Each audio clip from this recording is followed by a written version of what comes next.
Sometimes I don't know how to feel. I don't know how to think because, we saw this team on the uphill. Eventually, we thought they would have to start going back downhill, and they did.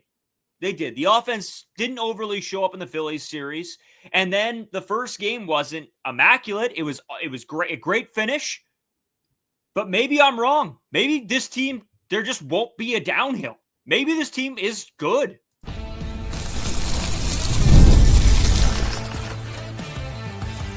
You are Locked On Blue Jays, your daily Toronto Blue Jays podcast. Part of the Locked On Podcast Network, your team every day. Welcome back to Locked On Blue Jays. Thank you for making Locked On Blue Jays your first listen every day. We are free and available wherever you get your podcasts and on YouTube. Part of the Locked On Podcast Network, your team every day. Today's episode brought to you by Game Time. Download the Game Time app, create an account, and use code LOCKEDONMLB for $20 off your first purchase. Take advantage of that deal. It is great. Make sure you guys go check that out on FanDuel. And as always, I'm Braden Iwasco. He's Carter First. You can find us on Twitter, Braden5 Iwasco. Carter First, too, as well on our main Twitter account for the channel, at Locked On Jays. You can also find us on Instagram and TikTok, at Locked On Blue Jays. And if you're new here to YouTube, make sure you guys do hit the subscribe button. We've seen a couple more of you guys slide in. But again, if you're coming back and you're watching our episodes, you might as well. It's free. It's not like it takes up space anywhere. Help us out. Throw us a subscription. It's cool. Also, if you're listening anywhere else, we do appreciate it. And if you guys want to send us messages, you can feel free to do so on Twitter, on Instagram, whatever. DM us or leave a comment down below in the description. We love hearing from you guys all the time. And you know what? We've gotten some great text messages or DMs or comments from all of you saying, if you're first-time listeners or, you're happy you came across the podcast, and we're happy to have you because we want all your guys' opinions, your thoughts, your feelings, because that's what drives this podcast. We're all fans of this team, and we all sort of want a place to be thrilled and excited about this team. And then when this team's doing bad, we all want a place where we can go and dump our thoughts and feelings as well. So thank you guys for all of those. And I guess let's get in the meat and potatoes here, because we're going to talk about the game. We're going to talk about the 1-2-3 that has shown up in these past two games in Bo Bichette, Addison Barger, and Vladimir Guerrero Jr. And then obviously we're going to tee up game 3 because this team has won both games so far. So it is a series win. And Carter, I don't know. I want to start here before we really get into the deep dive in the offense here, because obviously we have to talk about the offense. Me and you've talked about this a couple times, right? That there are peaks and valleys in a MLB season. In 162 games, there's going to be ups, there's going to be downs. Now, I thought for a while that we've seen this team's peak and we were going to start to see the little bit of a valley. And I think we did see that a little bit for 4 games. Don't get me wrong. I think, I don't know if you can really put the first game of the D-back series in with this one in the valley, because I think the offense showed up when they needed to. But at the end of the day, maybe we're seeing what this team is, right? Again, we're talking about this team not having all of its pieces together, and they're still able to find a ton of success. So maybe we're seeing just what the 2025 Toronto Blue Jays could have been all along. I don't know. How do you feel? Do you feel like we're starting to hit a little bit of a plateau here, a good plateau, I guess, a little bit of consistency finally? I don't think you're hitting the plateau in terms of, I think this team can get better. And I think we're starting to see how this team can get better. But when you're looking at this lineup, apparently all it took was one little switch from the 2 to the 3 spot to ignite the top of this order. When you're looking at this baseball team, when you look at the top 3 in this order, mostly Bo Bichette, Vladimir Guerrero Jr., Santander is obviously his own separate conversation.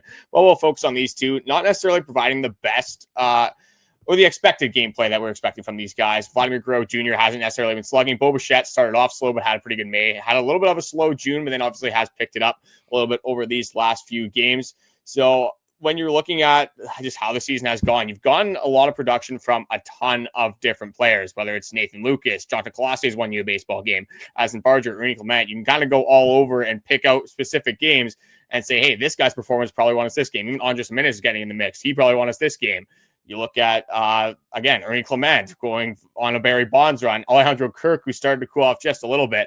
So I don't think that you're hitting a plateau. I think you're just seeing what this team could be. When we talked about it in the offseason, we said this team, if they had one of their AAA guys kind of arise to the occasion and become a middle of the order power bat, this team's going to be in a pretty good spot. And we assumed Anthony Santander was going to be hitting.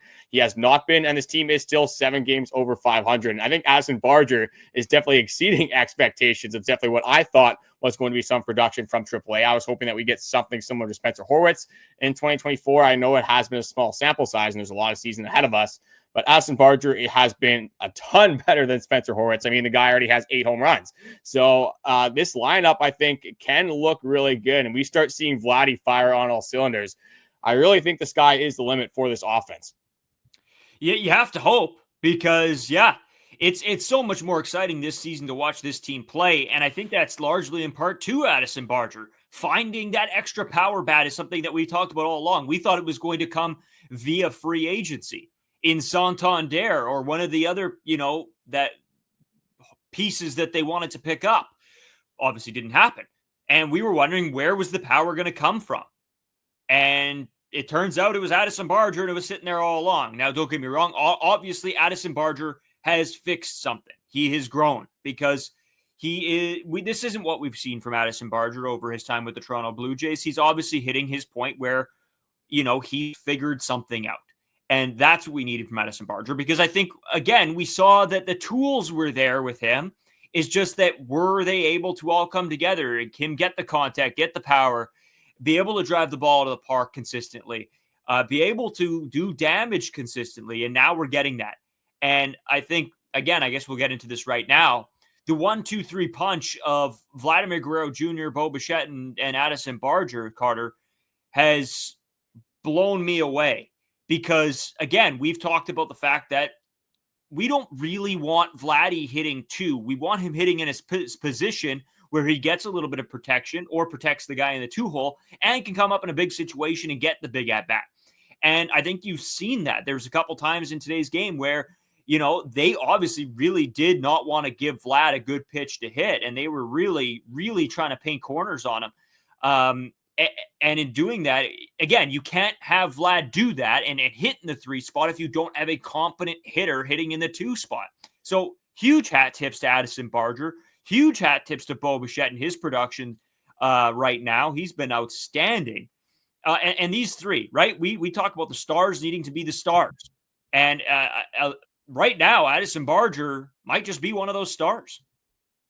Yeah, you can make the argument that over this last stretch here, the last month or so, he's been the best hitter on the Toronto Blue Jays, which is not something that I thought I was going to say at any time in this 2025 season. One thing that the Toronto Blue Jays have always been looking for is that left-handed bat to go somewhere in this lineup. When we were talking about lineups in the offseason and even at the start of the season as well, we knew this team did not have a leadoff hitter. That's why it was so hard to make a lineup for this baseball team, because if you put Daulton Varsho there, that didn't really make a lot of sense. He wasn't an on-base guy. You have a lot of younger guys that aren't necessarily proven. And then you thought Addison Barger, at least at the start of the season, you would have been rushing him into that second spot, would have had a lot of pressure. Like Will Wagner was the guy that we were throwing around for this leadoff spot as well. But now when you have it kind of set up like this, Bo Bichette, we've seen, can be a very good leadoff hitter. But one of the problems with that was with Vladdy hitting 2, Vladdy likes to see pitches before his at-bats, especially early on in baseball games. Bo Bichette, yes, he might get on base with 1 pitch, but he's swinging at the first pitch almost every single time. If it's even remotely close to the strike zone, Bo Bichette's going to swing the bat. He's not going to be a guy that's going to sit there, see a lot of pitches. He's going to be aggressive at the plate, and that's the type of Bo Bichette that you want. And when he's at those at-bats, you don't want Bo Bichette to change anything, because Bo Bichette knows what he's good at, and that is hitting the baseball. So you want him to be aggressive at the plate. Now with Addison Barger moving to this second spot, when you have Vladdy at number 3, you're going to probably want to go after the guy in front of Vladimir Guerrero Jr. because Vladdy is a prolific hitter. He has had multiple seasons in a row where he has had over an 850 OPS. He's usually around a 30 home run hitter. This guy has legit power, and Addison Barger has legit power as well, but obviously not nearly as known as Vladimir Guerrero Jr. So are you going to take your chances with Barger, or are you going to take your chances with Vladdy, especially if there's runners on base? And what is one thing we have learned from Addison Barger? This guy absolutely hammers mistakes. If you are over the middle against Addison Barger, whether it's the fastball, whether it's a curveball, slider, doesn't necessarily matter what it is, he is going to make you pay. So I think this is all going to mesh very well together as long as Addison Barger can continue to hit the ball hard and have good at-bats in that number 2 spot. Yeah, and Carter, still a lot to talk about. Obviously, we got to talk about the Lau show, his pitching outing. He did fantastic. We'll get more into that in the second segment as well. Just the other guys and how they have done sort of in this game. But I want to stay on the big three because that's what you have to do right now. And I can't believe, honestly, that we're calling Addison Barger part of the big three on this Blue Jays team. But here we are. Kevin Biggio. I mean, this is what we got now. You're welcome to 2025, the big three of Addison Barger. Yeah, it's something. And you know what? You got to give all the credit to him because obviously he's worked his butt off to get to this point. I think after, we all counted him out. And again, I think I've talked about this a few times now, that the fact that me and you have counted him out right from the get-go of this season. We said, we just don't know if it's going to pan out with Addison Barger. And he was a trade piece for us in the offseason as a possibility. I think you had him in pretty much every single mock trade that you did. It's a good thing we did not trade that guy away from this baseball team. But I mean, at the time, like you saw when all the characteristics were there. He had all the talent in the world, but just didn't really feel like he was going to put it together. And boy, did he prove us wrong early on in the season. Yeah, and I think my only issue right now with the whole Addison Barger situation is the fact that, is this a Davis Schneider situation where you see them absolutely go nuts for one season and then it comes back down to reality? Now, do I think that's the case? No, because I think that all of what we've seen from Addison Barger has led up to this point. It wasn't out of the blue. It wasn't out of nowhere. This is a guy we've seen have the tools in his toolkit. It's just, was he ever going to be able to find it consistently? And this season he has. So do I think, and I haven't seen people talk about this very often, that, we've been seeing one guy a season go absolutely nuclear and then fall off the face of the earth. If you want to talk Davis Schneider, then Spencer Horwitz, now Addison Barger. Now, does this stick? I don't have a glass ball. I couldn't tell you. I think what you have to do right now is pray to God that Addison Barger can continue it this season and give you a solid run. Again, the Toronto Blue Jays are now 2 games back of the New York Yankees for the AL division lead, which is massive. This is not a position I think a month ago, Carter, we could have said that the Toronto Blue Jays would be in. But here we are. And that has everything to do with Addison. Honestly, I don't want to just say Addison Barger, because every person on this team has done their job at one point. The continuity of this team, the ability to step up in a big moment, each guy having their game, that is a huge part of this. And it's not just the top of the order. It's not just 1, 2, 3. And don't get me wrong, they've been outstanding the past 2 games, but it's been the bottom of the lineup. It's been the middle of the lineup here and there. It totally depends. It's like series to series. Somebody else is like, oh, they're going to go have a great week and a half now.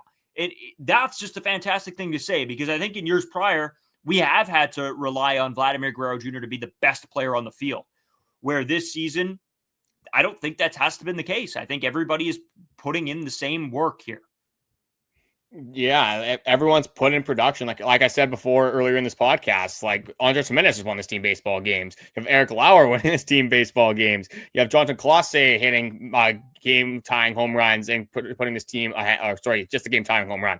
But still, like Nathan Lucas going 3 for 4, 4 for 4 in some games. Like, you got production throughout this entirety of the order. But I quickly want to go back to what you said about like Davis Schneider kind of, the 1-year wonder sort of idea from this. When you're looking at the plate appearances from these two guys, Davis Schneider had 141 in 2023, came up sometime around August, and obviously finished out the season. When you're looking at Addison Barger right now, he's at 177. But the biggest difference, obviously, between these two players is that just the power, the raw talent that Addison Barger does possess. When you look at Davis Schneider, yes, this guy was a guy that did have a little bit of home run power, hit a lot of home runs in the minor leagues in 2023, but that was never his big calling card. You didn't see Davis Schneider being this massive power hitter, this generational power hitter, having exit velocity numbers up there with the likes of Shohei Ohtani, with Aaron Judge, and then just the arm strength from Addison Barger. There's multiple different tools you can talk about with Addison Barger that can really excite you for the future of a baseball player. And Addison Barger just touted as obviously a better prospect than David Schneider getting drafted in the 28th round. Nobody's really expect David Schneider to do anything. So this isn't really a slight at David Schneider as much as this. I think Addison Barger is the real deal. I think we've seen it for a good sample size. We've seen the chase rate go down. We've really seen him lock in and really figure out where the strike zone is, the pitches to swing at, how to hit the fastball at the major league level. The question might be is, can he do it against lefties consistently? Can he be a guy that is doing it as an everyday player? That is still going to be kind of left to unfold in front of us. But right now, I mean, Addison Barger has all of the talents that you might want for a major league third baseman, especially a Toronto Blue Jays team that hasn't had a very good third baseman, I guess, since Matt Chapman. I was going to say Josh Donaldson, but I kind of forgot about Matt Chapman as well. But a third base has been one of the holes going into the season. Addison Barger, if he's being slotted in there regularly, even as much as I love Ernie Clement, I'm not going to complain about having Addison Barger there.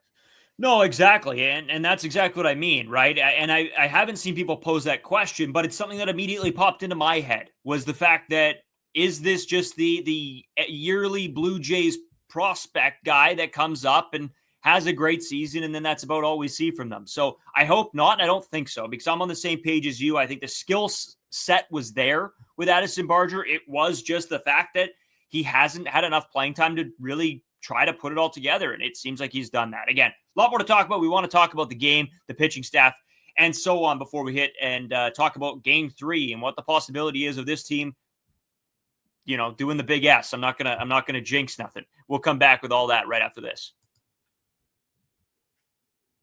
Today's episode is sponsored by Trade Coffee. Let's be real. Coffee isn't just a drink. It's a ritual, a lifeline, and the thing that gets you from half asleep to fully functioning. And if it's that essential, why sell for anything less than amazing? That's where Trade Coffee comes in. Trade Coffee is the #1 coffee destination in the U.S., delivering fresh, incredible coffee from over 50 of the country's top roasters. Whether you're a cold brew fan or a pour-over purist, they've got the roast that you'll love. They sent us a shipment to try for the sponsorship that we did get from Locked On. I've been absolutely hammering the hazelnut cold brews in the morning. It's been the perfect pick-me-up. And I used to be a guy that just bought the generic brands from Walmart, Safeway, whatever it may be. And I did get kind of hooked on those, but then I had Trade Coffee and it absolutely ruined the rest of those coffees for me. So if you want to have a good quality coffee and probably ruin those cheap store-bought ones, go with Trade Coffee, one of the best coffees that I have ever had.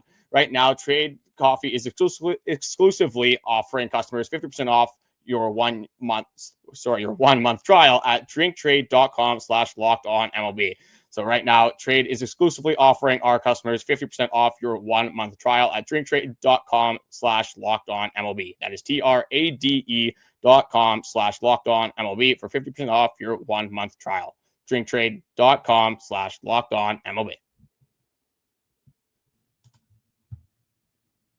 This episode is also brought to you by Farm to Fork. If you're a fan of premium, locally farmed meats delivered straight to your door, I've got some exciting news. Farm to Fork makes it easy to get high-quality steaks, air-chilled chicken, wild-caught seafood, and more, all with no antibiotics, hormones, or GMOs. Plus, everything comes flash frozen and individually packaged for your convenience. All Farm to Fork meats are raised on Canadian farms, so when you order, you're supporting local producers. It's time to buy Canadian. That is a big one for me, and I say this every time we do this ad because it's a great story and a great time with my buddy Ross Levitan. He had us over a couple times. We cooked up some Farm to Fork and had a night of it. I think there was an NHL game on at the time. That's what we were watching.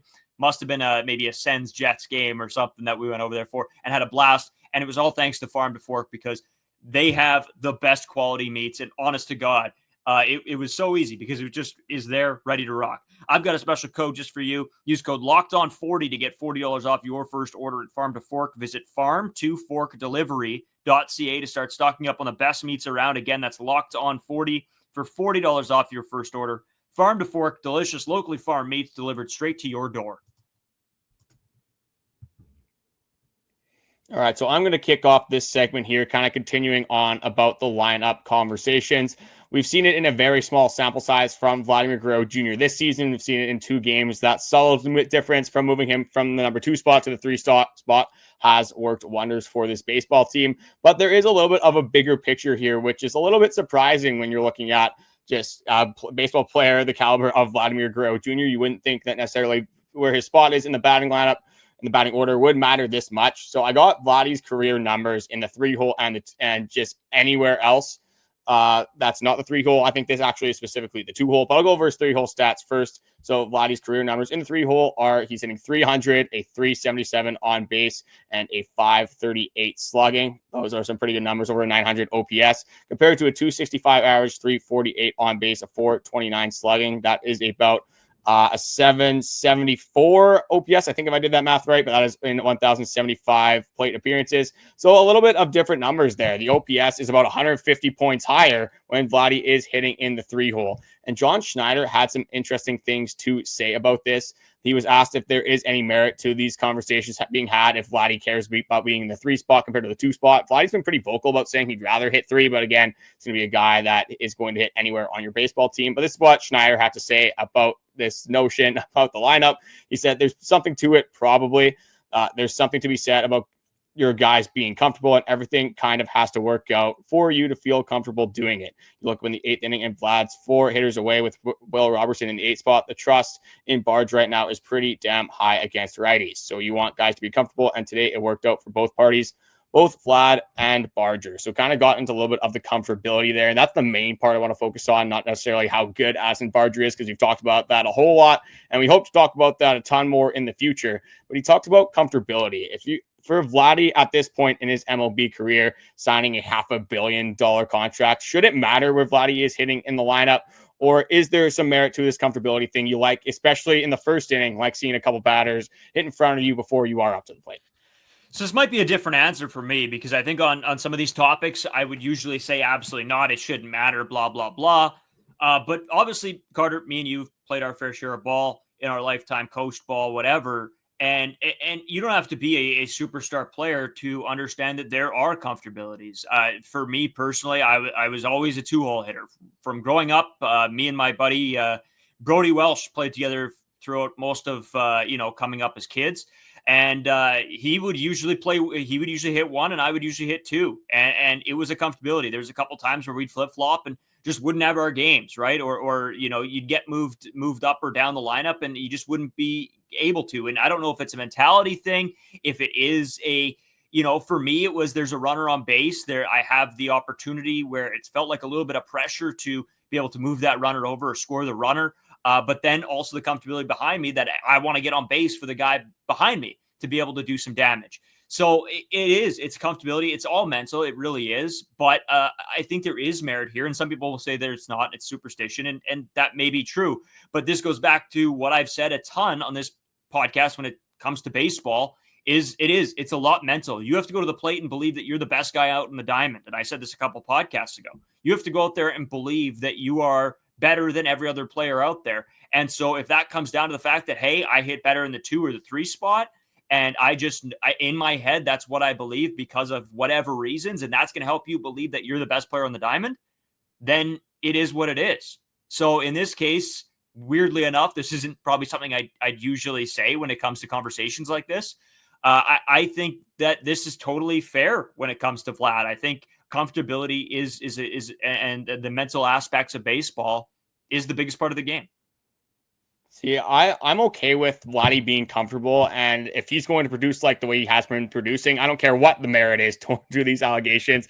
If Vladdy's producing, everyone is going to be happy. But if you're thinking about this logically, just in the first inning, like the first inning for sure matters because especially when you have Bo Bichette from you and you're not seeing a lot of pitches. But after that, does it really matter? Like for example, you have your 7-hole hitter leading off. Then one inning, you might have your number 2 guy leading off. Next inning, you have your number 6 guy leading off. So as you get throughout the game, you wouldn't think it would matter as much. But again, I don't care about those like logical stuff when it happens with this kind of stuff. Maybe it's Almago, Tyler Heineman doing some magician stuff that is really making Vladdy work here. But as long as Vladdy is hitting, I don't care if he's hitting 1, 9. I'd rather him not hit 9, obviously, but 1, 2, 3, 4, whatever it is. If Vladdy's comfortable and playing good baseball and hitting the crap out of the baseball, I'm never going to complain. At some point, you just got to make your superstars happy. If Vladdy's most happy in the 3 spot, let him hit in the 3 spot. You saw what happened in Boston when you don't make your superstars happy. You don't necessarily stay on your team for that long of a time. Vladdy's kind of stuck here now, but still, you want your superstar to be happy. Like, this is what Vladdy hit over the series. He's hitting 833 in these 2 games. Again, 2 games sample size, but he's 5 hits, a home run, 6 RBIs, got walked twice in this game. Also got intentionally walked. So he had 3 walks in the game, a part of a 2-for-2 effort. You go down the line, Bo Bichette, leadoff home run. You absolutely love to see it. Back-to-back swings. If you go back to the 9th inning and then the 1st inning where Bo Bichette hits home runs, it's fun to win baseball games when you got kind of those guys you don't necessarily to producing for your baseball team. Like, it's fun to see John Clase tie up baseball games. It's fun to see Andrus Jimenez, get some hits, but it is so much better when you got your big dogs absolutely eating. When it's Barger home runs, for me, you're up there with Vladimir Guerrero Jr. because they both smack the crap out of the baseball, and those balls fly for a very long time, and they are hit so hard. So I'm going to take the top of this lineup production, hopefully for a longer time than just this 2-game series, but it's definitely something to be optimistic about for the future of this baseball team. Yeah, absolutely. And again, I think that when it comes to baseball, it's a mentality thing. So again, whatever Vladdy wants at this point, whatever the case is, whatever helps his mentality going into games, I don't care. Give it to him, because you're right. Yeah, we could be in the opposite boat and be Red Sox fans. I said I was going to go talk to Christian O'Mel, and I did that last night when I was at work. And yeah, he's not in a very good headspace because the Boston Red Sox can't figure out how to keep a superstar there, apparently. So it is what it is.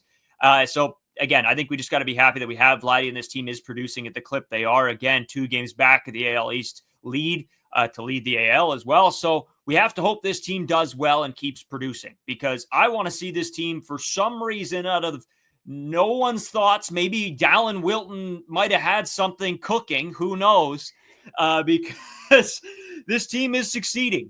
And again, I don't want to get too high and I don't want to get too low. I think that is the motto of the podcast. Somebody put it on a shirt because we've said it so many times, but it's hard not to when this team is having success, and it is fun to watch. And I'm still a fan, right? That's the biggest part of this, all of this, the podcast, everything, is that we're fans of this team. And for us not to get excited, then are you really even fans?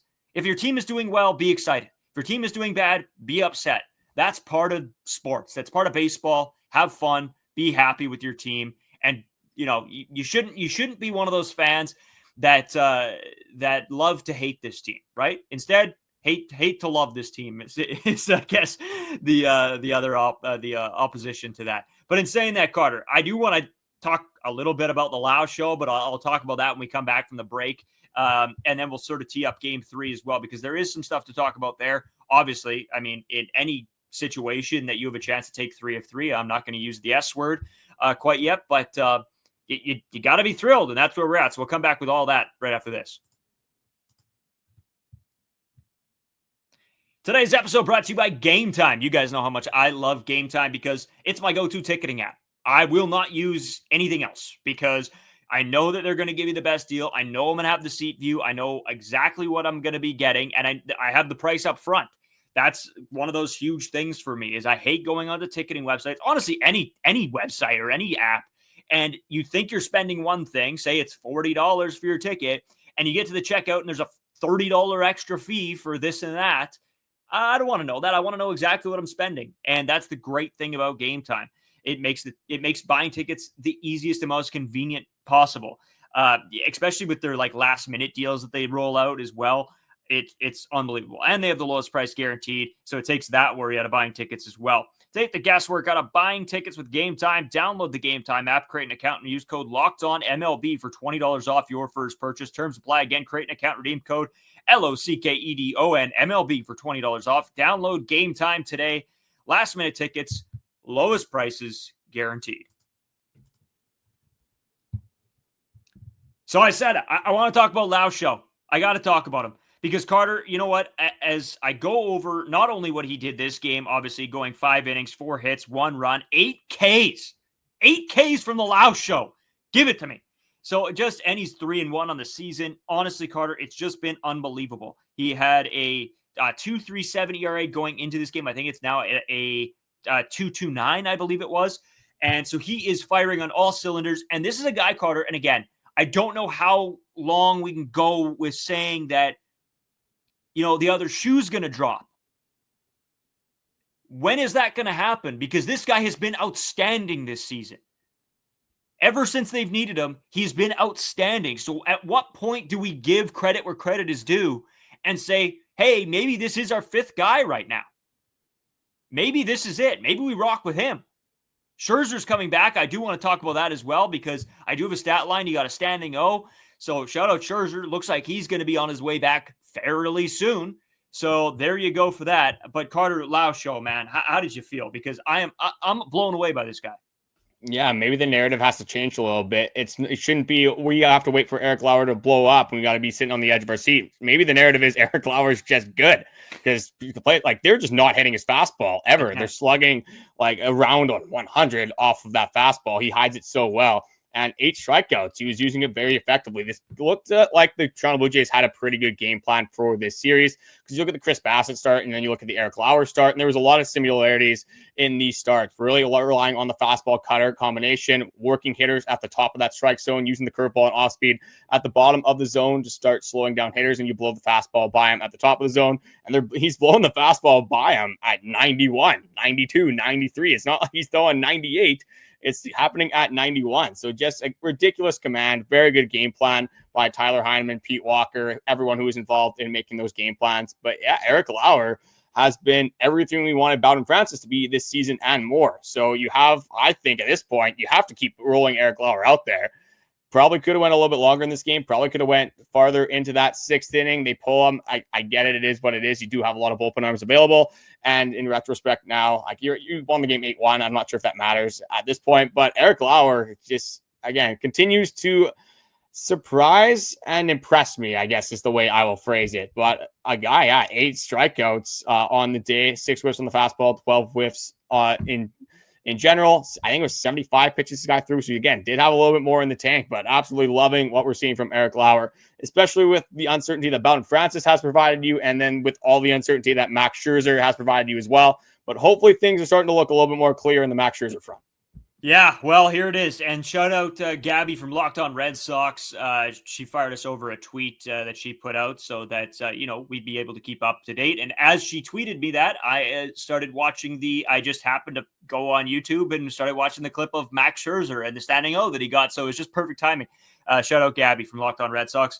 Scherzer gets a standing ovation from the Woo Sox crowd as he walks off the mound as a visitor. After a scoreless showing with just 1 hit allowed, his final line 4 1/3 inning pitched, no earned runs, 1 hit, 2 walks, 8 Ks, 92.5 on his average fastball velo. And Carter, I hate to say it, but we might actually get to see Max Scherzer pitch again in a Toronto Blue Jays uniform. Why do you hate to say that? I love sorry, you're right. I love to say that. I just can't believe it, I guess, is what I should have said. Because, yeah, it is a long time coming. I honestly was skeptical that it was going to happen, but looks like we're going to see Max Scherzer pitch in a Toronto Blue Jays uniform before the end of June. See, and I'm starting to believe in it a little bit more now because I don't know if it says how many pitches he threw on that stat line as well, but he has been around here. I don't have it exact, but I did see it on the TV, and I know it was over 70. Yeah, I was going to say he's been throwing around 70 to 75 pitches predominantly in these rehab starts when he's been doing his simulated games as well. So if it's over that kind of 50, 55 clip where we've seen that Max Scherzer previously, I said as soon as he hits 50 pitches, he starts having the thumb soreness. He's throwing 70 to 75, and there's no thumb soreness, or at least there's very limited thumb soreness, and he is going to be able to make start after start. If you can get Scherzer to throw 75 pitches and eat 4 1/3 innings, even if it's 2-run ball, like that is something that is going to help this team tremendously, especially until the trade deadline. Maybe they get Alek Manoah back and he makes a difference. You do have some reinforcements coming in. That is one very good thing about the Toronto Blue Jays team right now is they have 11 injuries, 11 guys on the IL, and they are still continuing to win baseball games. So whether it's Eric Lauer producing for the team, whether it's Braden Fisher, Paxton Schultz being back, he's produced, Mason Fluharty, Brendan Little. You've had a lot of guys supersede expectations with a lot of guys on IL, and your top 3 up until these last 2 games, I want to say, especially with Vladimir Guerrero Jr., not producing up to expectation. So you talked about like kind of the peaks and valleys of a season, not getting too high, not getting too low. I'm not going to go crazy in depth about this because this could be like a 20-minute conversation, but I'm in. This is a playoff team. I'm going to say it right now. This has to be a playoff team with the rise of Addison Barger. When you get these reinforcements back, if you have a lineup, let's just look at the lineup right now. If this is how it goes when Santander comes back and isn't an absolute pumpkin at the plate, like your top 6 or 7 Maybe the order changed a little bit here, but it's Bo Bichette, Barger, Vladimir Guerrero Jr. If Santander's half decent, he hits 4. You probably have Springer at 5, maybe Varsho 6, Alejandro Kirk could be 6. That was their 6 and 7 flip-flop. That's a pretty good lineup, especially with the way the bottom of this order has been producing. There is still some question marks with the starting rotation. How good can Erik be for a consistent or a long season, I guess, ahead of us? Hasn't really given us any reason to doubt him so far. So I'm very optimistic about this team. I like when my favorite baseball team is playing good baseball. I'm in. I think it's a playoff team, and I think we will be seeing some baseball in October. Yeah, I couldn't agree more. I try not to get like overly crazy, and then I try not to get super upset when they're doing bad. But you're right. I think what their team is showing now leads you to believe that I think it's for sure a playoff team and a team that's going to compete for the AL East title and the AL title. So, which is, again, crazy to say from where we were at the start of the season to where we were last year to where we were in the offseason. The ups, the downs were unbelievable. Oh, my God. We were in the depths of hell for a while there. But to see where this team has come out now, and again, still a lot of season left, and it's going to be interesting to see what kind of pace they can keep up. But right now, you're 7 games over 500. You got to be happy with that as a Blue Jays fan. So again, try to be excited. Try to have some fun watching this team. Don't be the fans that are out there tweeting that, oh, this guy's ass because he had one bad game. Like, chill it out, all right? Let's ride the wave together. Here we go. If you want to talk about ass, there's 2 things we could talk about, and this is kind of just looking at the bigger picture of the AL. The Tampa Bay Rays were down 8-0 against the Baltimore Orioles, and they won the game 12-8. So that's not necessarily good for the Toronto Blue Jays. That's just how bad the Orioles pitching staff is. Their hitting has been a lot better, but that team's so limited by their pitching staff, especially the way Toronto Blue Jays offense is playing. Got to be optimistic that they will be able to score against them. Look at the Red Sox. They don't have Devers anymore. Maybe they'll still be okay. They'll still be a competitive team, but obviously that hurts them a lot. The Yankees have lost a series to the Angels and have lost 6 straight. Like, nobody can hit on that baseball team. I think it was 30 straight innings before the Jazz Chisholm home run that they were held scoreless. Aaron Judge has turned into a pumpkin over this last little stretch. For sure, he's going to figure it out. I'll be the first one to say that. But he's hitting like 100 with, I think it's like 13 strikeouts over the last 7 games. That's not going to play. And I think that shows if Aaron Judge goes on the cold streak, that's what can happen to that Yankees team. The Rays are going to be a tough team to compete with, definitely superseding our expectations. But we talked about the AL before. We talked about the stretch that this team has gone on, the 9 out of 10 teams being above 500. And one team was the Tampa Bay Rays. We're now 8 games, I think, over 500 and a game and a half behind the New York Yankees. So the schedule's getting softer. This team is injured. Vladdy hasn't been producing up to expectations. You get 1 or 2 of those things kind of firing for you on all cylinders. Who's to say that this team is going to get any worse? And who's to say that this team is not going to continue winning series against good or bad baseball teams? Yeah, man. It's a time to be alive as a Blue Jays fan. Be alive. Be loud. Follow us. Hit the subscribe button so you guys get all your Blue Jays info, and you can be excited with us, I guess. And me and Carter still have to do the 999 challenge eventually. I'm not going to let it go because I did promise the people. So this season, at some point, the 999 challenge will come to a live stream on your Locked On Blue Jays YouTube. That's what we got to do. I don't know if it's for the 999 challenge necessarily. We got to go live soon. It's been a little bit since the boys have gone live. Yeah. I know you've been gone on vacation. We've been very busy, obviously, but everyone's busy. Let's be honest, it's the summer. We'll find a day coming up soon that we will go live. Maybe it'll be the 999 challenge. I'm not looking forward to that, obviously. This is more so a brain idea, but hey, I'm a man of the people. I guess I will put myself through that for the people watching the podcast, and hopefully it'll inspire the Jays on maybe we'll do it on a loony night. That'd be kind of cool. We can just eat like some dogs with the people at the Rogers Center. That's gonna be disgusting, but it is what it is. We'll do it. I'm actually not excited. We'll add to their loony dog total as well. We'll say what they're our own loony dogs. Yeah, we'll have to. We'll bring all the boys down. We'll do a big one. It'll be fun. Anyway, thanks a bunch, guys, for watching, listening. I know we've taken these podcasts so long lately, but when you're excited about your team, it's a little bit easier to talk about them. So there we go. We'll talk to you guys tomorrow. We'll be back. A lot more Blue Jays info, news, and updates. Hopefully excitement coming your way.